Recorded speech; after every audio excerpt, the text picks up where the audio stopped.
Lu mau keluyuran pagi siang malam balik nggak tidur segala macem, silahkan. Halo teman-teman semua, hari ini jumpa lagi dengan saya Mak Lenong.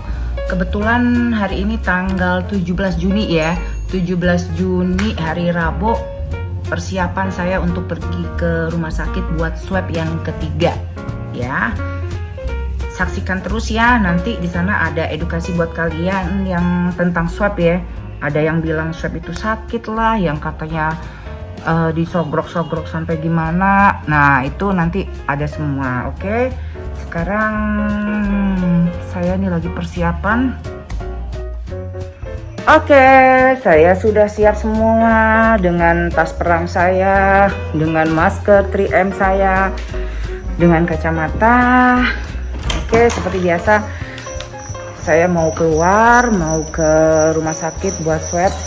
Memang harusnya pakai face shield ya, cuman topi face shield saya lagi cuci. Saya lagi tunggu pesanan tuh face shield. Oh ya, sekedar info buat kalian guys, jangan malu ya buat pakai face shield keluar, karena sekarang sudah new normal ya eranya ya. Buat jaga-jaga buat yang nggak pakai kacamata atau yang sudah pakai kacamata kayak gue gini, perlu juga tuh pakai face shield buat tutupan antisipasi. Kalau perlu pakai yang ada topi juga no problem, nggak usah malu daripada kita kena virus ya em.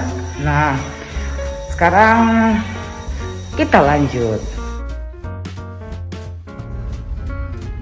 Halo, sekarang gue lagi on the way perjalanan ke rumah sakit buat swab ya yang ketiga ya. Banyak yang tanya swab itu kayak apa sih, sakit apa enggak, makanya nanti saya langsung videoin realnya. Oke, saya sudah sampai di rumah sakit untuk swab dan saya sudah daftar di sini. Kita harus tunggu ya karena ngantri. Lokasi swabnya sendiri di sini, oke?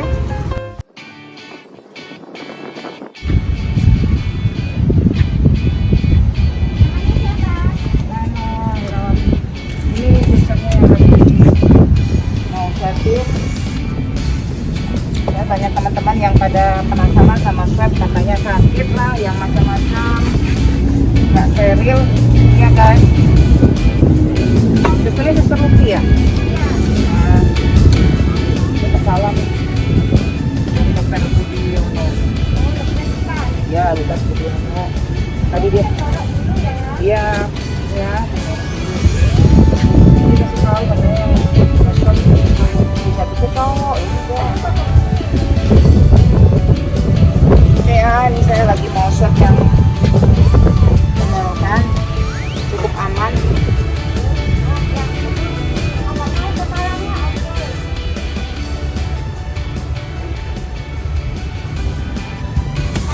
Kan enggak kan, sistemnya juga kece tuh. Tuh aman kan, steril. Banyak yang bilang sakit katanya.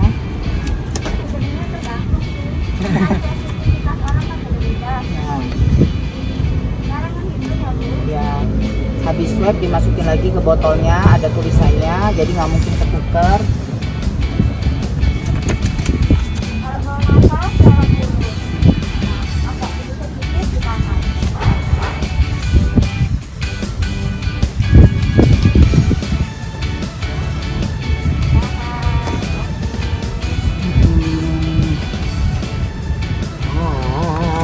Geli-geli.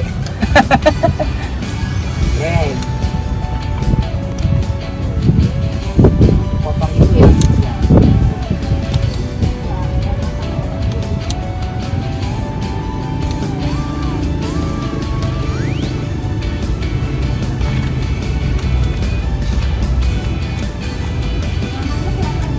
Mana Herawati? Oke, benar. Oke, makasih Sus. Yuk. Mae sudah balik dari rumah sakit, nunggu hasilnya sekitar 7 harian. Ada yang pengen tahu tas perangnya Mae? Ya, tisu basah udah pasti ya, tisu kering pasti, hand sanitizer, disinfektan, semprotan desinfektan juga. Kalau di mobil ada pakai beginian tuh, biar aman. Biasa saya nyetir sendiri ya, tapi sekarang nggak boleh. Selain itu saya bawa hand sanitizer yang cair juga buat disemprotin kayak tadi. Oke, bawa semprotan minyak kayu putih. Aduh, benar-benar tasnya Mae itu tas perang ya. Bawa beginian. Apalagi nggak ada udah. Oke, saya sudah swab. Kita tunggu hasilnya. Doakan ya.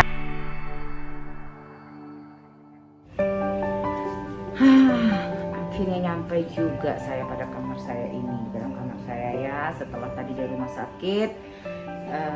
Melelahkan, tumben kali ini swabnya rada lama ya. Biasanya sih nunggunya nggak sampai lama tuh saya, hanya berapa, 1 jam lah paling lama, langsung kita keluar. Itu bukan swabnya sendiri ya, swabnya paling nggak sampai 1 menit deh.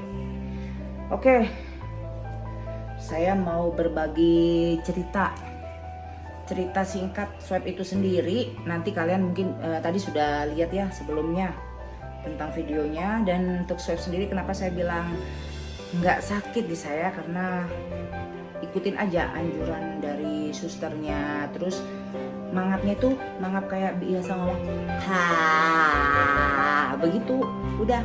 Terus kalau masalah hidung ya udah rada majuin gini, relax aja, jangan tegang. Kalau tegang udah otomatis di kalian ditegang juga nih, santai. Kalau geli sih udah pasti ya, cotton bud tipis lu masukin diorek-orekin begini aja juga lu geli. Oke? Itu cerita singkat mengenai swab sendiri. Tadi saya ada bilang di Facebook ya, bahwa saya sebetulnya jujur dapat gratis di salah satu rumah sakit yang ditunjuk sama pemerintah Surabaya ya, Dinas Kesehatan Surabaya. Tetapi saya memang tidak ambil. Yang pertama karena situasi dan kondisi yang tidak memungkinkan saya ke sana sore hari ya. Terus lagian ngantrinya juga rada ramai. Yang ketiga tes swabnya sendiri itu di sana hanya 2 gen ya, 2 gen. Nah, sedangkan kenapa saya bisa saya nggak promosiin, cuman memang di Surabaya sendiri ya, saya nggak tahu kalau di tempat lain. Kalau di Surabaya itu hanya ada 3 tempat yang hasil swabnya sudah bagus, yang maksudnya sudah kekinian. Karena jujur terus terang COVID itu sendiri sekarang ini bermutasi ya, banyak banget. Contohnya kenapa saya bisa bilang begitu, ada suatu kejadian di daerah Madura, hasil rapidnya itu negatif, hasil swabnya itu negatif. Kenapa? Hasil labnya menunjukkan bahwa dia ada COVID. Wah, pasti kalian mikir dong, wah ini tesnya nggak bener lah, nggak akurat lah, percuma dong kita rapid, kita swab. Enggak, karena hasil swabnya itu sendiri dia mungkin hanya 2 gen. Ada, saya nggak ngerti ya, saya bukan dokter ya, ada mungkin karena ada gen sendiri yang memang tidak terdeteksi dengan tes yang 2 gen. Ini dari teman saya sendiri yang seorang dokter hematologi patologi nih ya. Dia bilang gini, ada yang mengandung gen E RDRP atau gen E ORF1A. Yang lengkap itu ada 3 gen, E, N, dan RDRP. Kalian Google ya, gue juga nggak tahu maksudnya. Yang pasti kalau buat kalian yang ada di Surabaya sini ya, buat kalian yang di Surabaya atau mungkin di Jakarta sama ya, boleh ditanyain, ini tes swabnya sudah mengandung 3 gen nggak? Nggak apa-apa kalian tanya, uang kalian juga bayar. Kalau untuk area Surabaya sendiri khususnya yang sudah bagus itu di Rumah Sakit Mitra Keluarga, yang kedua di Rumah Sakit UNER ya, yang ketiga di Prodia. Nah, kalian bisa swab di tempat-tempat itu, oke? Saya sekali lagi, saya bukan endorse, oke? Oke, sekarang saya juga kemarin singkat mau sekedar curhat nih ya mengenai COVID. Lanjutan dari story yang kemarin, setelah saya posting di YouTube, Facebook, dan IG, ternyata banyak sekali juga teman-teman saya yang terkena COVID. Banyak story ceritanya, banyak banget. Ada salah seorang sahabat saya yang dia jadi volunteer tidak rapid test, tidak swab, tapi dia meyakini dirinya COVID karena gejalanya sama. Kenapa dia tidak rapid, tidak swab? Itu hak dia sih sebetulnya. Cuman saya tetap menyarankan dia untuk swab lagi. Tapi saat ini dia sih udah sembuh sih ya. Dia bilang kenapa dia bisa meyakini COVID karena dia sebagai volunteer dan ciri-cirinya sama, kurang lebihnya sama kayak saya. Obat-obat yang dia minum juga sama kayak saya. Dan dia karantina mandiri selama 1-2 bulan, sama sekali nggak kerja dia. Dan puji Tuhan dia sehat, sembuh kembali. Saya cuman saya tetap berharap sama kalian, kalau memang kalian ada duit dikit atau bisa lah, sekalipun lu orang seger ya, fit ya, coba dong sekali-sekali datang swab atau setidaknya rapid ya. Mungkin rapid nggak terlalu akurat sih kalau menurut saya. Ada sebuah cerita dari negeri seberang ya, antah berantah. Kebetulan dari orang rumah saya sendiri, pegawai saya sendiri, bahwa di daerah dia kenapa banyak yang positif tapi tidak diobati. Yang pertama, dia beranggapan itu kerjaan pemerintah. Katanya tuh cuman ya akal-akalan pemerintah lah supaya rakyatnya atau warganya dimasukin, dijeblosin di rumah sakit terus dapat biaya ngeluarin duit banyak lah yang segala macam.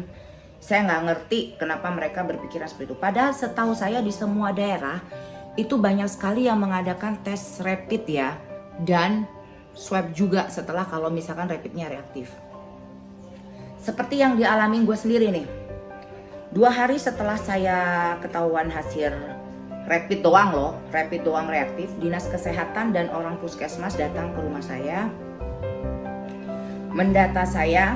Bahkan dia orang pingin misalkan nih satu kakak saya ada 5 orang, jadi dia pingin kasih catering makanan buat pagi, siang, malam buat anggota keluarga, juga mau kasih vitamin. Tapi saya dengan ini menolak.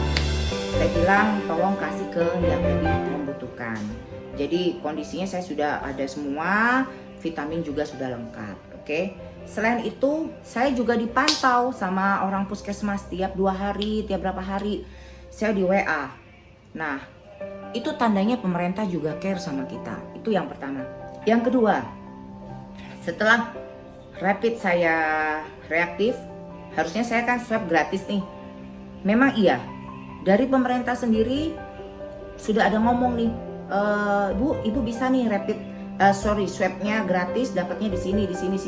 Dikasih tunjuk sama dia. Ada juga yang kerjasama, yang rekanan rumah sakitnya ya, yang kerjasama dengan pemerintah sendiri. Itu ada. Cuma memang saya lebih nyaman jujur dari awal saya karena database saya sakit segala macam sudah di mitra keluarga dari dulu. Udahlah saya lebih nyaman di situ, dan juga sekalian sama dokternya udah paham ya. Itu yang pertama.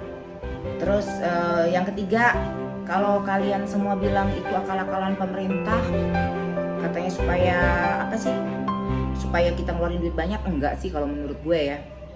Kalau mungkin ada di sebagian daerah, sebagian di luar pulau yang gue tahu nih, akal-akalannya monopoli rumah sakit swasta, nggak tahu lagi ya, sampai swab harganya 6,5 juta sekali swab.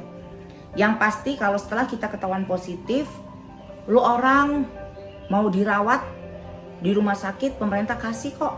Dan jujur kita free, nggak bayar. Kecuali lu orang bilang nggak, gue nggak mau di rumah sakit ini, gue ada insurance, monggo bebas. Silakan, itu doang. Atau kalau lu yang mau isolasi mandiri di rumah kayak gue, tapi yang gejalanya nggak parah atau tanpa gejala, silakan. Boleh kalian pilih sendiri. Kalau lu nyaman di rumah sakit, ya silakan. Kalau enggak, silakan. Selain itu, gue juga mau kasih tahu banget ini khususnya Surabaya ya. Surabaya benar-benar waktu terkena zona merah, zona hitam, pemerintahnya benar-benar aware ke kita. Rekan saya sendiri, karyawannya ada 2 orang yang positif.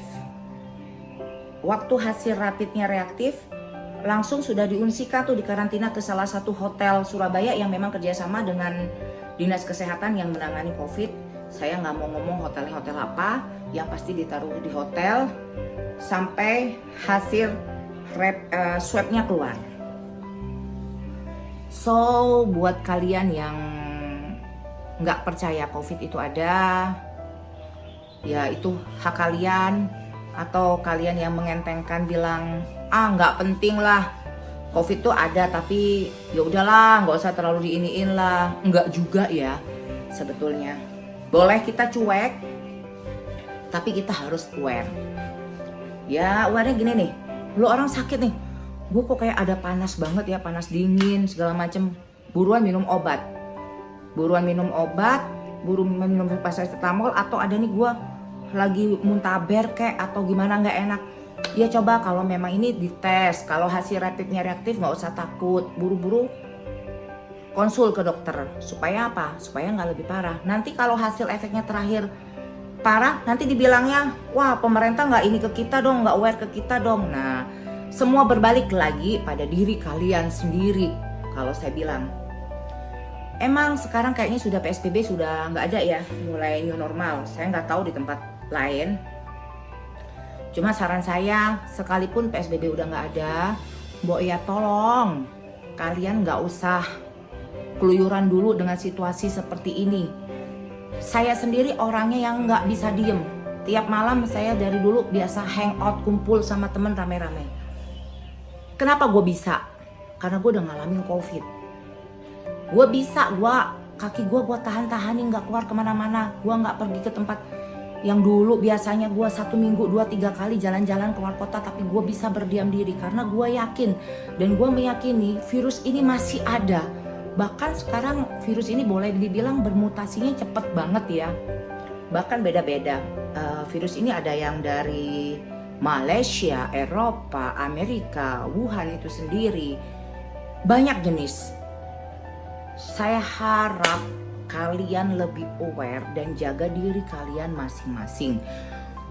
Lu kalau mau keluar, boleh aja keluar. Misalkan sometimes ketemu temen di mall boleh, atau di cafe boleh, mau ngobrol. Tapi tetap jaga jarak dengan orang lain dan bawa pakai peralatan perang kalian, tas yang isinya macam-macam yang kayak gue bilang.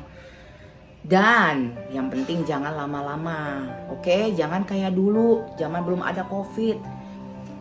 Bener sih, kalian tubuh kalian kuat, imun lu kuat. Tapi apa orang-orang rumah lu kuat?